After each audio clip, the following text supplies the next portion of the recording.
Affairs don't begin in the bedroom. They begin in childhood. In the part of you that buried her truth just to be loved. The part that's now screaming to be seen. I'm Alex Croxford, and this is the Deeper Love podcast, where we name the shame, face the guilt, and help you find your way back to yourself. So let's begin. Welcome, Kristina. I am so excited to have you on this episode. I was looking for another woman who was willing to share her story about her affair publicly so that my audience were able to understand that it's not just me and it's not just them that have been going through this. And this is exactly where I want to begin. When I found your account and I saw you talked about this on Instagram, I was so excited not only to be able to find somebody else who was willing to share and their experience of growth because of it, but also because I know that so many women need to hear other women's stories. So before we go anywhere, I would love for you to begin with telling us your story and how you came to be on this podcast here today. Yes, it is quite the journey. Yeah, thank you for having me. And it really is just such a blessing to be able to share my story because one of the lies that I believed, especially as I made the decision to come out of the affair, I said, I must be the only woman and the only Christian woman on the face of the planet who has done something like this. My affair season, we'll say, lasted about 7 years. And so it wasn't just, an uh-oh or, one text I shouldn't have sent. Like, it was years of choices that I made. And so I had the belief that, I'm the only person who could have done this. And so it's such a blessing now to be building a community of women with similar stories, and for them to know that I want them to know that they're not alone. I don't want anyone to feel that shame like I did. And so my journey started a couple years into being married. And what I didn't realize back then was the emotional disconnect that I had with my husband.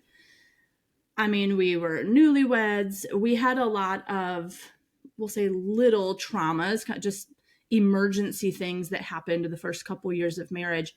But I didn't realize how we, instead of coming together, we stayed apart. I would manage things on my own. He would manage things on his own. And the first big example I have of that is a couple years in, we had 2 miscarriages. And I still remember the first miscarriage. I went to the hospital and I called my mom because he was at work.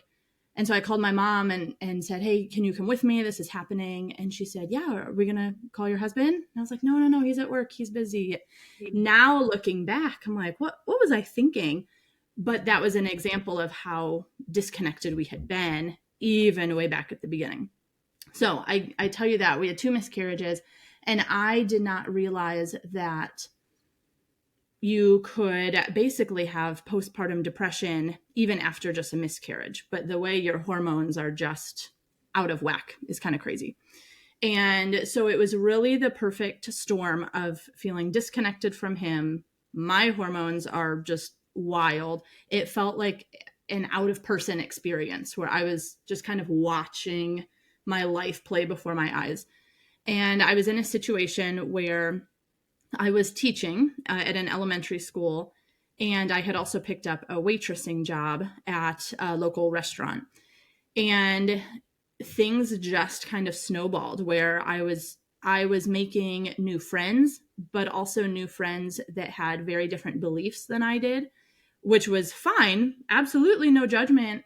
But they started asking me these questions like, how do you know your husband's faithful to you? And just things that were very different from how I grew up. And so just one thing led to another. I made more friends and more friends. And through that circle of friends, ended up meeting this guy. And yeah, we started hanging out. And what's wild to me now is that I know he was not the kind of guy that I would want to spend the rest of my life with. So we had a lot of fun together. We went on adventures. I mean, he was meeting my needs of feeling seen, cared for. He was there when I needed him. Like I said, we had fun together. We could laugh. He saw me as a person, and I wasn't getting that at home. And so because of his lifestyle, there were times where he would disappear for days or weeks on end. And during those times, I would always tell myself, next time he disappears, we're done. I'm not going to call him again. We're just done. Well, that never happened. And so I say 7 years, and it was really, really a roller coaster of, I'm going to stop. Oh no, like he called me again. Oh no, this time I'm going to stop. Oh, but I can't block his number. And so, yeah, so it took about 7 years to finally kind of have a radical life transformation for myself, to where I was then able to cut contact and not look back. My goodness. I thank you so much for sharing that. And honestly, like the anxiety in my chest is really present, just because it reminds me of my own experience. And my own experience was less than a year, and still being like having to like carrying that for 7 years. Like, what was your experience of being you in that 7 years? Yeah, so some other things that happened in that time, we during that time period, we ended up, actually my husband and I ended up having 3 children, and yet I still just kind of kept this guy involved. Yeah, I mean, I can still picture. I took one picture of him, holding my firstborn as a baby, and I was like, nobody's allowed to see this ever. But it was something that that I had experienced. I wanted to remember. And so yes, had 4 children, and I was all or had 4 children total, 3 during that time.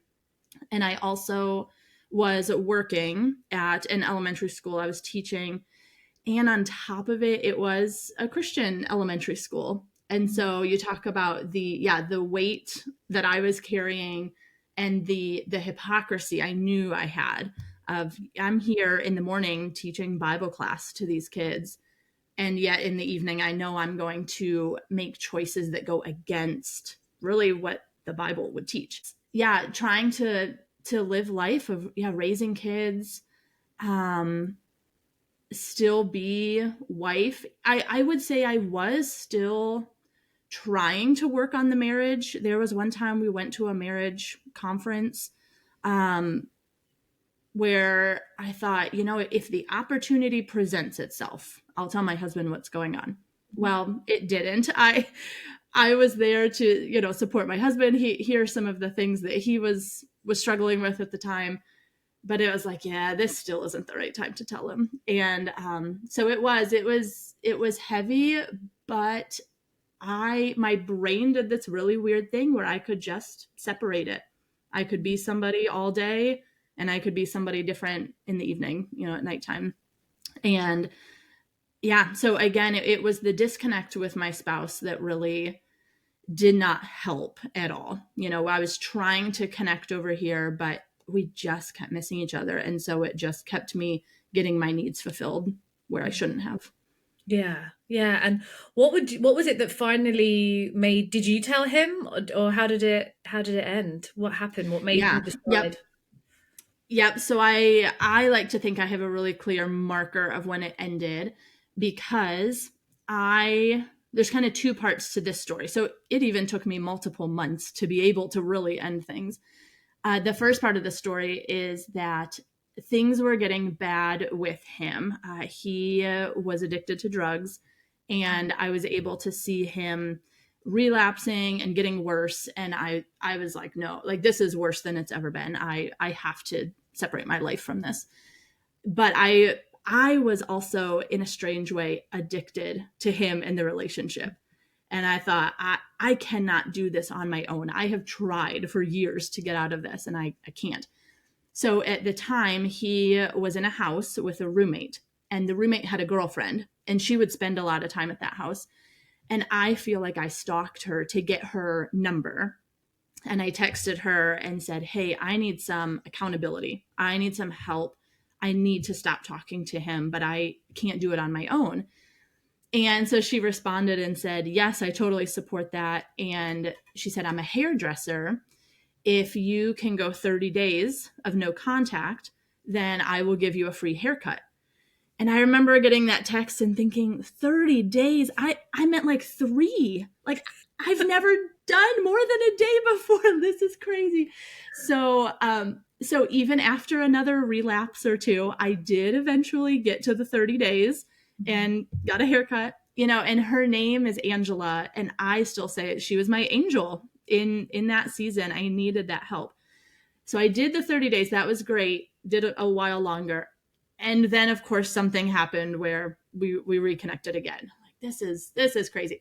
Well, I gave myself permission as I was removing him out of my thoughts and my energy to say, hey, I'm going to go all in on like business. Because at the time I was not teaching. I was staying home.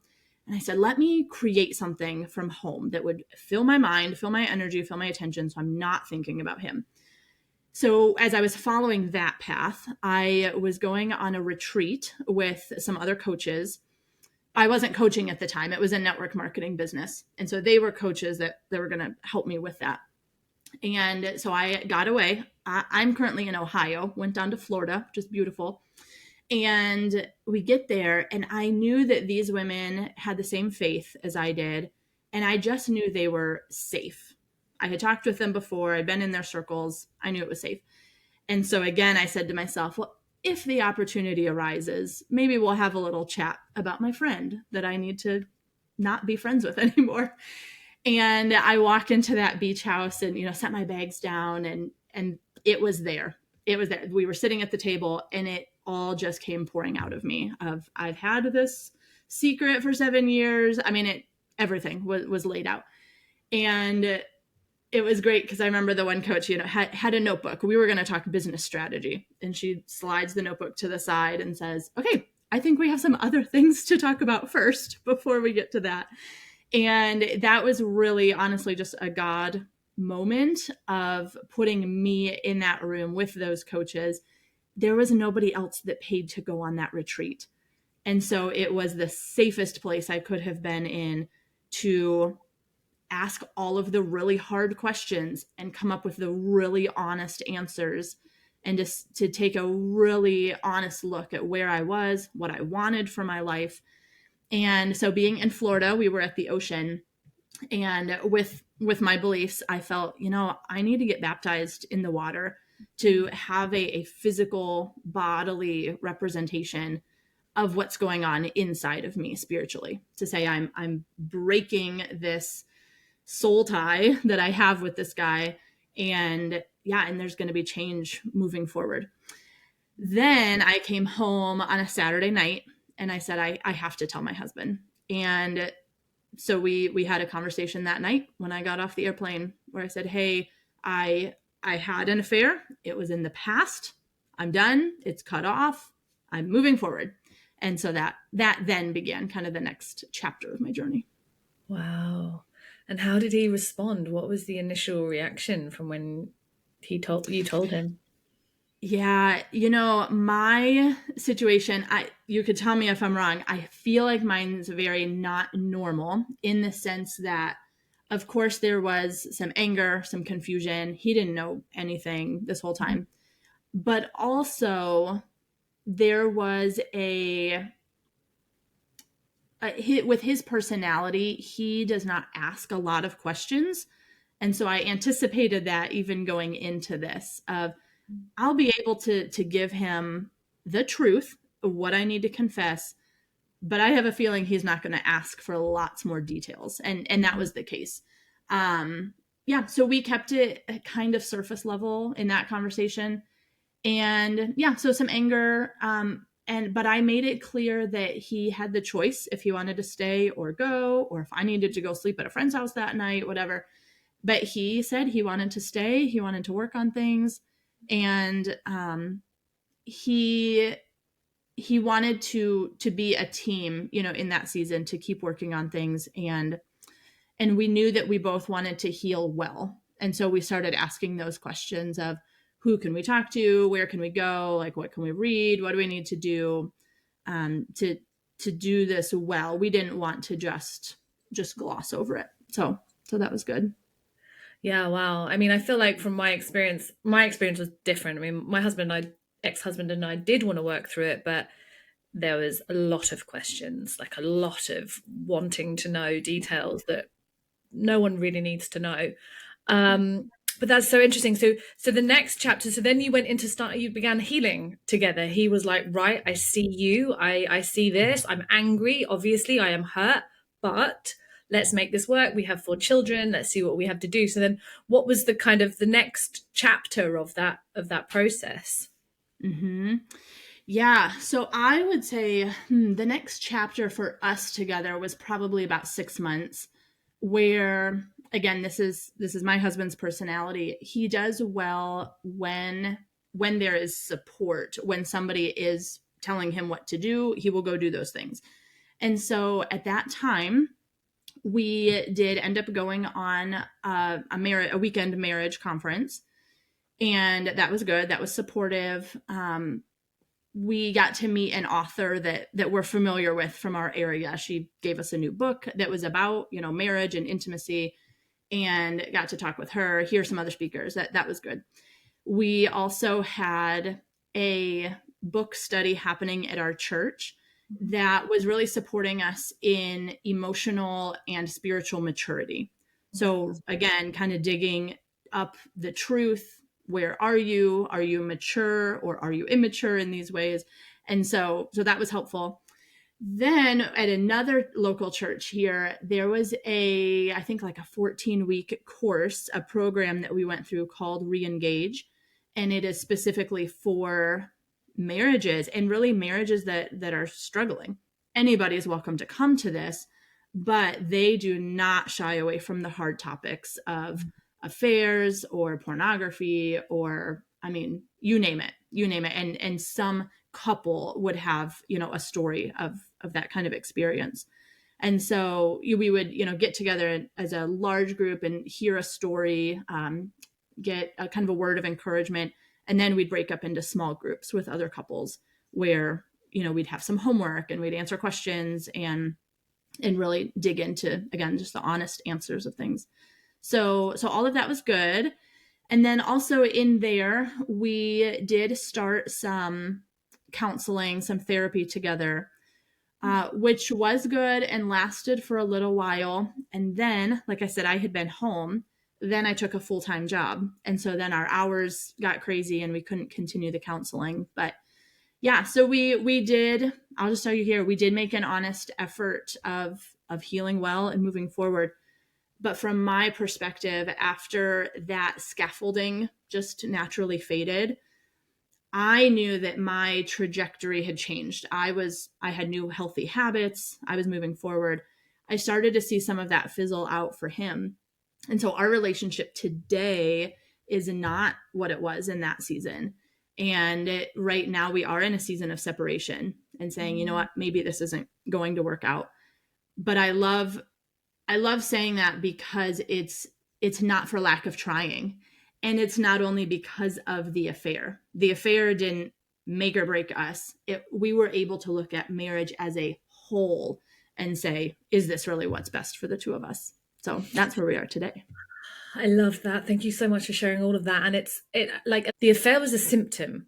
Like it was a symptom of what was really going on in the marriage. And it was the same with me and my ex-husband actually. We worked very hard for a year to try and save our marriage, and we had couples counseling for, every week for an entire year, and I was had my own coach, and a therapist. He had his own therapist. We really, really went for it to try and work through this. But by the time we got to the end of that year, he no longer felt like he loved me. And I was just not willing to wait any longer to see if he could fall in love with me. But after that year of really trying hard to make this work, even he and was able to say to me, we're not breaking up because of you cheating on me. Like that was a symptom of the emotional disconnection in our marriage. And I I'm so glad you've brought that, because I think it's so easy when we've been the one to look outside of our primary relationship, that we carry all of it. Like, it's like the weight in a backpack that we're carrying around. We're the fuck up, we're the one that's ruined everything, we're the bad one, we're the one that doesn't deserve to be loved. They're just there doing their own thing. And even though there's probably a part of us, like you explained, and I could feel a disconnection in my marriage, but if I'm honest, I was so disconnected from myself, I wasn't even really like aware of that in some ways. Like, it was, I couldn't put my finger on how unhappy I was because I was just going through the motions. I was so in disconnection from myself. But yeah, and that was obviously being played out in my relationship as well. The disconnection from my heart and from my feelings and from who I truly was being mirrored back to me in the disconnection in my marriage. And so I think that that's why I want anybody who's listening to be able to just maybe take a 1% more of a softening in their bodies having heard this, to know that it doesn't come out of nowhere. Like, an affair does not happen out of thin air. And it doesn't mean, I don't believe anyway, that it doesn't mean that it's an excuse. Like, we're not excusing it. I'm not excusing it. Like, I wish a million times over, I'm sure you do, Kristina, that didn't have to be the experience, right? That I didn't have to go through that. But I think that some of us have to have these very deep and dark experiences in our lives to finally wake up to how we've been living. And so I'd love for you to share, like, with me, Kristina, like, who were you being in your marriage versus who were you being in your affair? Mm. That's a good question. The first thoughts that come to mind are, in my marriage, I was very much a manager. Let's run the schedules, let's run the budget, let's raise the kids, let's clean the house. So very much I was task oriented and a manager. And really with 4 babies all at the same time, there is a sense of survival mode that any mom is going to have. So part of that was justified, but I think I was in that state all the time. And because of the disconnect with him, there was also a sense of managing him. And I knew work is his responsibility. You know, I would have said that I had boundaries of, like, I'm not doing everything for him. But even the emotional part was still, I'm managing everybody's emotions. I'm managing his emotions and how he's interacting with the kids. And so lots of just being on all the time. However, in the affair, that was where I could go take a deep breath, and we could go just sit together and not talk. I mean, we could just spend time together, and I could just be without having to do. And so, yeah, I would describe that as I was being myself. Like you said, there was a disconnect from self, but it was in this relationship with this guy that I was discovering myself. Oh, we can have fun doing this, or oh, this is relaxing to me. And yeah, I mean, even if there were manager things I needed to do, like run errands or go do things, he would come do that with me just for fun, just because he wanted to. So yeah, there was very much a sense of like doing versus being, but I'd also say manager versus relaxed self. Yeah, I think a lot of women I speak to is, and my experience too, to a degree, was experiencing a sense of aliveness in that, Yes. in the affair, that wasn't necessarily being experienced at home. And like, I want to be careful to say, like, it's not about blaming our husbands or our partners for that lack of aliveness. It's about, as we said, this disconnection from self. And oftentimes, our affair partners are mirroring back to us a part of us that has been lost because perhaps we did not learn that part was safe when we were younger. Perhaps we stopped expressing how we feel because it didn't feel safe when we were small. And then we find a partner who also doesn't make it safe for us to express our emotions. Or when we were small, we felt like we didn't matter. And then we find a partner who is very busy with their lives. And in the same way, we experience not mattering. And so suddenly, when we are met with another partner, and it might not be a man. I meet a lot of women who have affairs with other women, actually, outside of their heterosexual relationship. I don't know whether you see that with some of your clients too, Mhm. but it's like that in that moment of feeling seen and feeling heard and feeling alive and feeling like, oh, I can just let go. And there's something that I wanted to actually really bring in here, because you are not the first Christian woman that I have met who's had an affair, and I actually feel like that although I have spiritual beliefs, I'm very much we are all one, we are connected, there is a higher power. I wouldn't necessarily call myself religious, and I'm not Christian. But what I see, and was my experience too, without the religious beliefs, was this being the good girl our whole lives, right? Yep. And like Christianity in its very essence, or even religion full stop, there is a lot of moral values and a lot of ways of being that we absorb as children, of how I have to be in order to not be a sinner. Or in my experience, it was to be the good girl, the one that was going to achieve well, the one that wasn't too much, the one that would, whilst her sister was the emotional one, she was the really put together one. And so it was like, I'd love to hear what your experience of that is too. But I think, and what I see so much, is it's almost like taking this like mask off. And like, it's so funny, or not funny, maybe it's not funny, maybe that's the wrong word. But the fact that Yeah.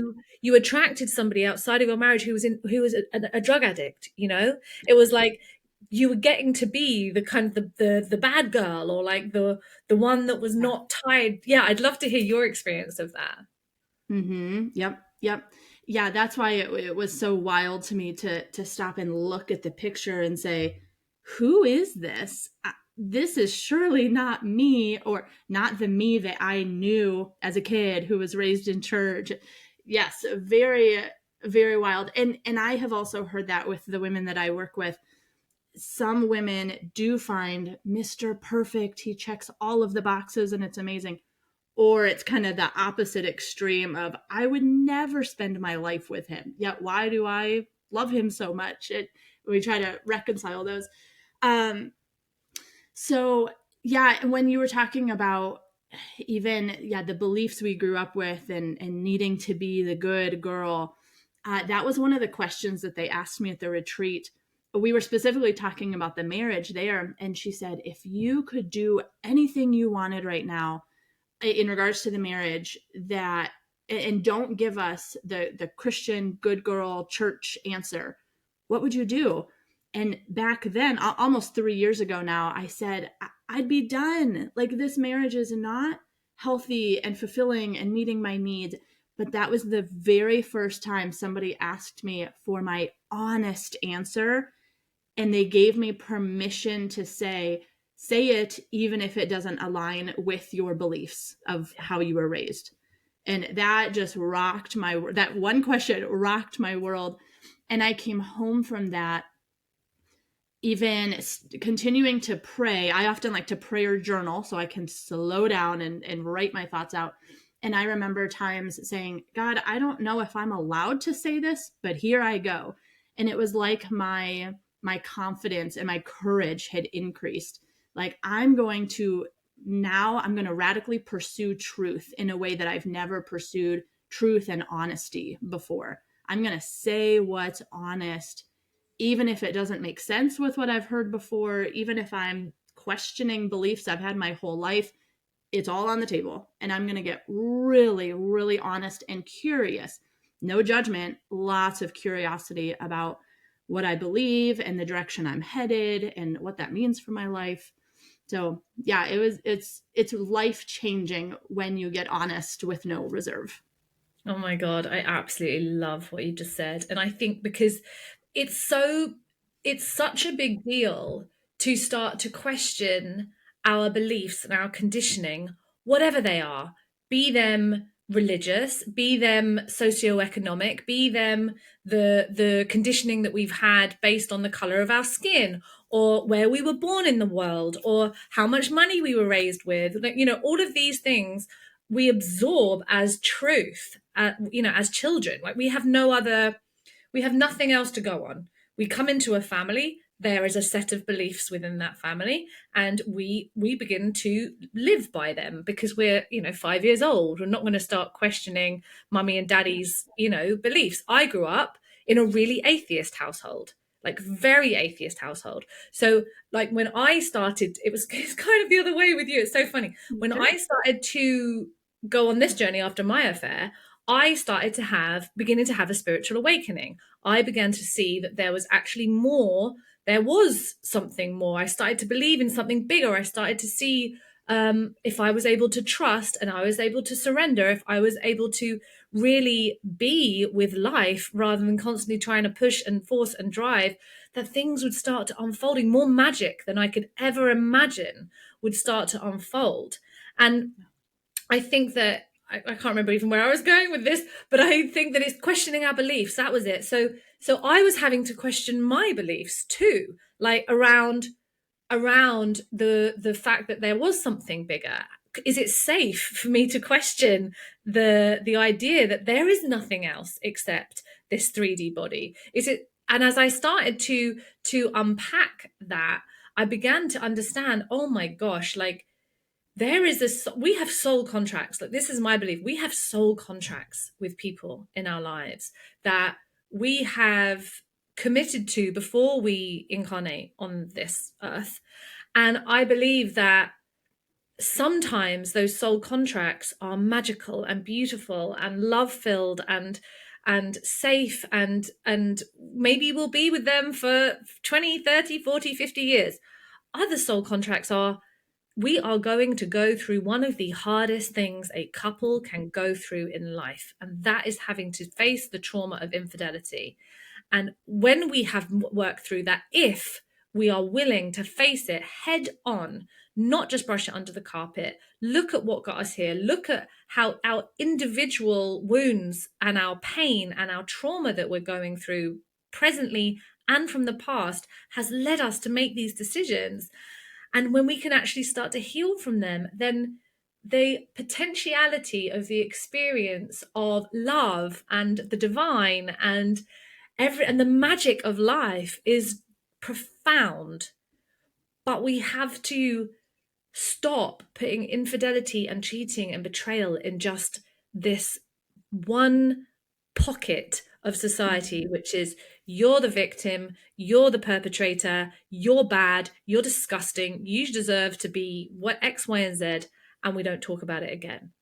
And I honestly, I'm so excited to bring this with you here now as well, because your experience was so different. And tell me more about the experience of being a Christian woman going through this, because Mm. that is, like, I understand that's even bigger. I didn't have to battle with that part of my belief system.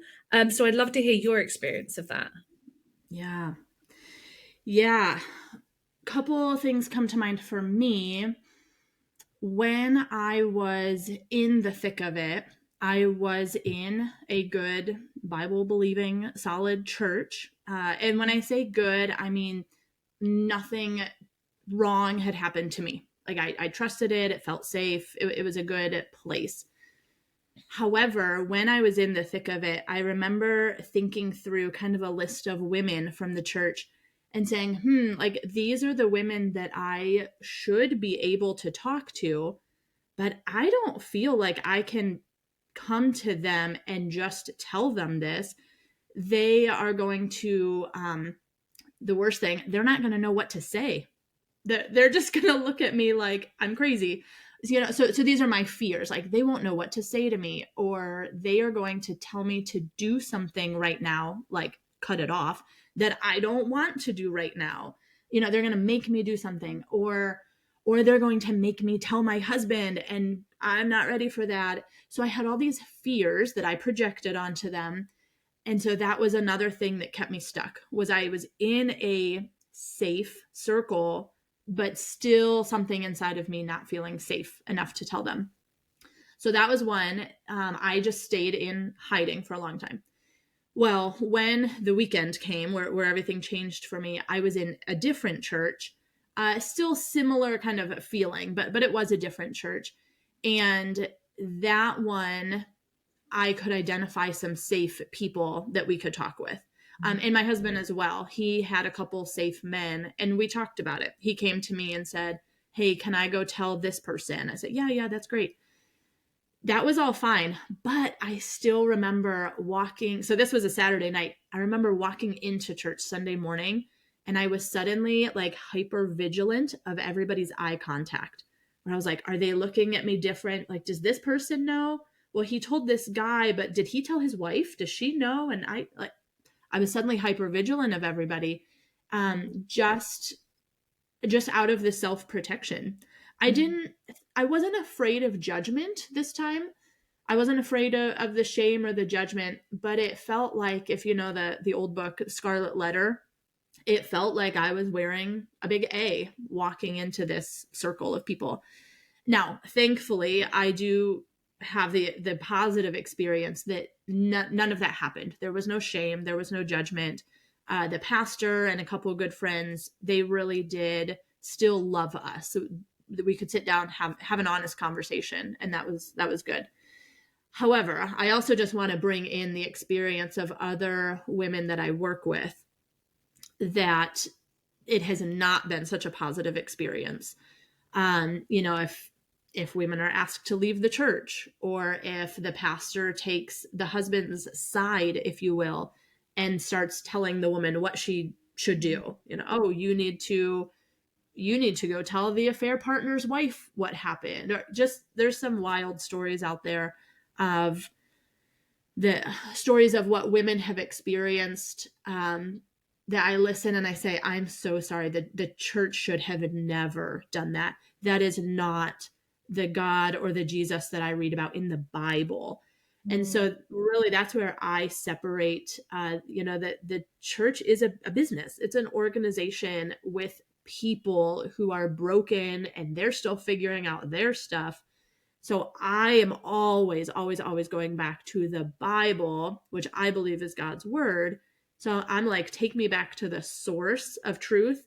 That's where I'm going to search those scriptures to say, what is it that God wants me to do?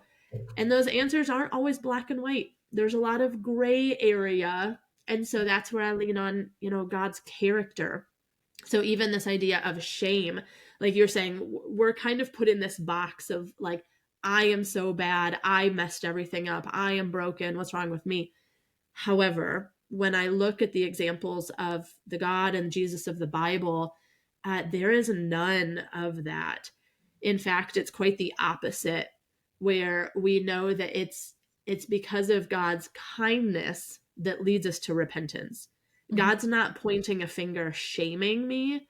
He's actually loving me even more. And that's what breaks down the walls to say, oh my goodness, in my worst possible state, he still loved me. And so that is what makes me want to change my behavior then in the future. I love that. I love what you say as well, because about the church and how people are broke. Like every single person is broken, like whatever that means. We all have our stuff, right? None of us are these pure light beings that have not inherited or experienced or picked up behaviors or ways of being that are harmful to other people. Like humans hurt other people, right? And I love what you say is like coming back to the truth of, in your belief, the Bible and what God said, and that we are still loved even in the darkest of our moments. And I actually saw this, I couldn't, probably on Instagram recently, I'm not really sure, but they were talking about like who, and again, I'm just going to caveat this by saying this isn't excusing it, but it's helping us understand a bigger picture. Who are we to say that God got it wrong? Like, who are we to say that that wasn't in the plan of what had to happen in order for us to be able to experience ourselves at a deeper level of love. Like, I don't know about you, but in my journey, I am so much more connected to my heart. I am so much more connected to nature, to, I can see and experience bliss and joy and aliveness and the darkness and the grief and the rage and all of the other side of things as well. But if I hadn't had gone through that experience in my life that blew everything up, all of the ways I thought who I was and how to be in a relationship, I wouldn't be here now experiencing life in this whole new way. And like, it probably, people are listening to this who are maybe right in the middle of it and they're just like, oh my God, how am I ever going to feel like that? Right? Yeah. But it's like the invitation, the invitation is to look inward, and is to actually look at the parts of yourself that led you here. And that's not about self-blame or shame or, it's all my fault.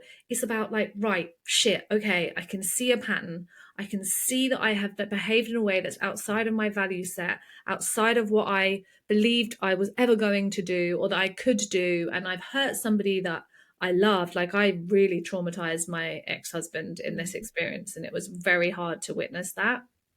But also, who am I to say that he didn't need to go through that experience for his own awakening? And again, it's not about an excuse. We don't walk around excusing it, but it's like, how who are we to say that the path that we chose was really, really wrong? And there is an opportunity. And I know I'd be interested to hear your take on this, actually, Christina. Like, for me, there was a rebirth. Like, I feel like I have been reborn since that, because I faced myself and faced and healed and seen myself in a whole other way. What about you? Has that been a similar experience? Yes. Yes. And I would say that I had a good upbringing. Again, no major trauma to report, but I was raised in the church and also a Christian private school. And so for me, the disconnect growing up, and even up until the affair, was that I had all the head knowledge. I even went to a Christian Bible college. So you're talking like I knew all the answers. I could quote the scripture. I knew the answer that you'd want to hear. If you ask me a question, yeah, I know what she wants me to say. So I had it all in my head. But my flesh, my emotions, my body were totally disconnected. Not, I mean, honestly, like non existent. I wasn't aware of them at all. However, like I said, that question of, Kristina, what would you do? Don't give us the honest, good girl Christian church answer. That flipped the switch to say, oh, my voice is actually important in this. And I do have the ability to think for myself, to feel for myself. And I'm allowed to listen to that and to give myself voice. And so, yes, coming home and changing my level of prayer. Like I said, God, I don't know if I'm allowed to say this. I'm not trying to be disrespectful, but like I really want to wrestle through this, and finding safety in that. I believe God is big enough to hold our big emotions. And so, yeah, whether it's intense anger or grief or longing or joy, all of it, he can hold it all. And so I developed this new sense of safety to sit with him and sit with myself and be able to wrestle through that. There were days where I could not look at myself in the mirror to say, like, who are you? Like, what have you just done? And so it was a returning back to myself and to God, yes, at a deeper level. And I also remember, I'm thinking of this because it's a picture here in my room. I remember just praying for my dignity to come back, where I was like, God, I just want my dignity. I just want to be somebody different than this person that I've been being. And so, yes, my awakening, what was me going deeper to say, again, like, let's, everything I've learned about the Bible, let's lay it all out on the table and give it a fair evaluation again. Like it's all up. Some people call that, deconstructing. Like, we're going to just lay it all on the line, and then we're going to evaluate, what do I agree with, what do I not agree with, and so then the rebuild of that. But in that, then I was able to connect the parts of myself. Let's listen to my body. Let's listen to my emotions. They're not bad. They're not shameful. God gives us desires. Okay, God, I have a desire I don't want. What's going on here? And again, it was all curiosity and no judgment or shame. And so, yeah, so then I was able to connect myself and feel safe with him. And that made a world of difference compared to only knowing it up in my head. You, there's so many things I want to say, but yes, no, exactly. It's like, and my experience too, like not in the same way of having a Bible, like all the Bible up in my head, but I lived in my head. I went to a private school, I went to a grammar school, I went to, like, I was very heady. I could get an A star in my, my exams. I could push really hard in my career, climb my career ladder very successfully, completely disconnected from my body, completely disconnected from my emotions. I felt like I was just a head dragging my body Yep. around, and my Yep. body had to do what I needed it to do. And like I often find with my some of my clients that, especially who came from a Christian background, exactly what you touched on just then around desire. And although I didn't have that upbringing, I did have some stories about my own experience, like my own pleasure and my own desire. And although I had sex with my husband, and I would have said it was good sex, but I began to see how disconnected I actually was from my pleasure and from my desire. And what I see with my clients, and I would love to hear from your experience too, was that especially if they have been raised very Christian and they are now married with their partner who they are supposed to now have incredible sex with because they saved themselves for their marriage. And then, of course, because of the repression of desire and pleasure, because it's not safe in the church, that was like disconnected. And then when they moved into partnership with an affair partner, suddenly they're experiencing pleasure and longing and desire. And like it's very confusing for a lot of my clients because they're like, well, who is this? Because that's like, I can't do this with my husband. But my belief is that it's not actually about your husband or your affair partner. It's about the triangle that you've the God husband wife triangle that's really been created in that marriage, that it feels like because of the conditioning, the safe, and I'd love to hear your take on this because this is my, like, from the outside, it's almost not safe for that desire in the marriage and pleasure. But yeah, I'd love to hear your take on that and your experience. Mm-hmm. Yeah, I was definitely raised with that belief of like no sex. I mean, the whole like physical intimacy line, it's like, well, do you stop here or here? Anyway, there's no sex before marriage. Mhm. And it almost feels like a light switch where it's like no, no, no, like off, off, off, all of a sudden until your wedding night, and you're supposed to just flip it on and everything's good to go. And it's like, what just happened? I didn't know my body well enough at that point. And yeah, so you're talking about figuring out your body, him figuring out his body, you two together figuring out communication styles. And in my experience, yeah, the beginning of marriage in the physical sense was not good. Yeah, I would not have used words like pleasure, desire, attachment, all those words that you would think you'd want in the physical part of the marriage. And so that was probably another, like you said, the affair was a symptom of other things going on.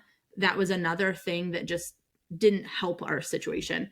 That yes, in the affair, when I was feeling alive and safe and like my free self, I think that also played a role in the physical part of that, where yes, suddenly it was good. And actually, I had shared, stories with him to say, oh, I don't like sex. I'm sure some women do, but like, I think I told him I hate it. It's like, I hate it. Like, it's just whatever. I do it because I have to, which is awful to say, but that goes into my mindset. I said in the marriage, I was the manager. I just do the things. And that was true of sex also. But in the affair, it was, okay, yeah, we can develop intimacy. We can develop desire and communication and attraction and passion and all of those lovely things. And I really had to wrestle with that even after the affair, to say, but man, like, that was so good. And I know that I'm supposed to regret this affair. Like, the affair was a bad thing, but it feels like there was so much good in it. It feels like my world got a little more colorful because of this. And so I was just given the permission to say, yes, wrong time, wrong situation, and not but, and there were also good things that I learned and experienced. You can't take my experience away. And so I can be very grateful for these good things while also recognizing the harmful things that shouldn't have happened. But it wasn't until I gave myself permission to honestly accept both of those that like then it settled in my spirit to say, yeah, in the marriage, like, the sex was not so good. Like, we had communication issues, we had maturity issues, all that. But man, now I know what it could be. If there is a partner in the future, now I know what it could be, and I don't have to settle for anything less than that. Yeah. Thank you for sharing that. And I think that is going to help so many women who have had that same experience of feeling that I feel shame, or I feel guilt, or I didn't want to hurt someone. And I also had a sexual awakening. I also got to experience intimacy in a different way. I also felt seen like I'd never been seen before, all of these. It's like shadowy on top of shadow, like, oh God, I've done something so bad. And then also it partly felt really good. And what do I do with that? Like, I don't know how to process that. Does that make me extra bad? And Yeah. actually, no, it doesn't. Like, it makes you human. Like, it makes you human. And infidelity is so common. So common that every single person, I believe, on this planet has been impacted by it in some way, whether or not they were the one that cheated, or they've been cheated on, or they know a family member, a parent, perhaps they are the result of an affair, like, Mm. it's everywhere. And I'm so excited to have met you and to be able to share this story with more and more women, so that they don't feel, I felt like you, I felt like I was the only woman on the planet who had done this. And I honestly thought I was like, I was broken. There was something wrong with me, that everybody else could manage to be in relationships and not do this. And yet I couldn't. So thank you so much, Kristina. It's honestly, my heart is so full. I feel quite emotional being able to sit here with another woman who is so prepared to talk about the thing in society that has the most shame. And so thank you. I know every single one of my listeners is going to be so grateful for your story too. So thank you. Yes. I'd love for you to share, how can people find you? How could they how can they find you? How can they work with you? Like, please do share. Yeah. Yep. So probably the easiest way to connect with me would be on Instagram at Kristina Joy Coaching. And I also do have some things on the website, KristinaJoyCoaching.com. But yeah, I'm an open book. So if they have more questions or just want to send a message, hey, me too, whatever. I love connecting. It's so beautiful. Thank you so much. It's such an honor. Hopefully we will cross paths again in the future. We need to get this word out there. So thanks again, Kristina. It was such an honor to have you here. Thank you for listening to the Deeper Love podcast. If today's episode spoke to you, hit subscribe so you don't miss the next one. And if you're ready to go deeper, you'll find all the ways to work with me in the show notes. Until next time.